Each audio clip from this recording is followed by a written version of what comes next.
Hello guys, magandang umaga. Dahil kaigising ko lang, katatapos ko lang din maghilamos at magkape.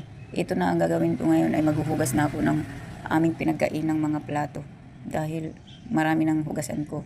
Baka matambak pa to hanggang mamaya mga idol. Kaya gagawin ko maghuhugas na ako ngayon bago kami umalis. Dahil may pupuntahan ako ngayong araw. Kaya hugasan ko muna itong mga pinagkainan namin mga plato mga lods. Ayan na nga. Dahil mabilis lang ako maghugas mga idol. Dahil nasanay na ako kakahugas ng mga plato araw-araw. At mga baso, mga kutsara. Dahil mga ginagawa ng mga nanay ganyan, araw-araw maglilinis ng tahanan ng mga idol. Dapat malinis palagi bago umaalis ng bahay para pag balik malinis na. Pwede ka na magpahinga. Kung gusto mo matulog, makakatulog ka na. Wala ka nang alalahanin ng mga hugasan mga idol. Ganyan ginagawa ko para hindi na matambakan ng mga hugasan. Ayan. Itong mga hugasan na to mga idol, ngayong umaga lang yan ginamit namin. Idol. Pag umaga kasi pag may tira kaming kanin, ginagawa ko, sinasangag ko at nagpiparito din ako ng tuyo. Yan, at magtitimpla ng kape. Sarap na yun na almusal mga idol. Yan na nga, dahil nahugasan ko na yung mga plato at mga kutsara, sandok, baso. Gagawin ko na yan ay pupunasan ko rin niya yung lababo para matuyo yung yung tiles ng lababo mga idol. Pag hindi kasi pinupunasan siya basa-basa, mas maganda yung natutuyo yung lababo.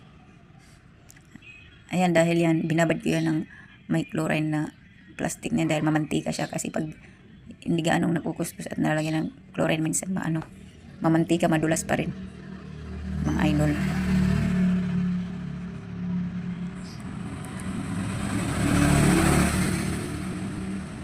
Araw ng Miyerkules mga lods, maghugas ng mga hugasin bago umalis muna para pagbalik malinis.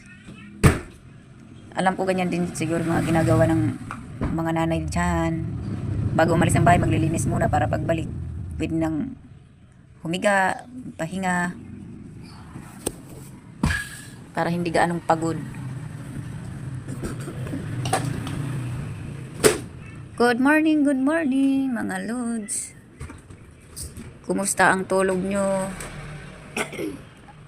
Ako ito, paggising ko, hilamos at nagluto ng almusal. At ngayon naghuhugas na ng aming pinagkainang plato. At shout out nga pala sa aking mga viewers, followers, lahat ng sumusuporta sa aking Facebook. Maraming salamat. Sana huwag kayong magsasawa sa panonood ng aking mga ina-upload na video mga idol.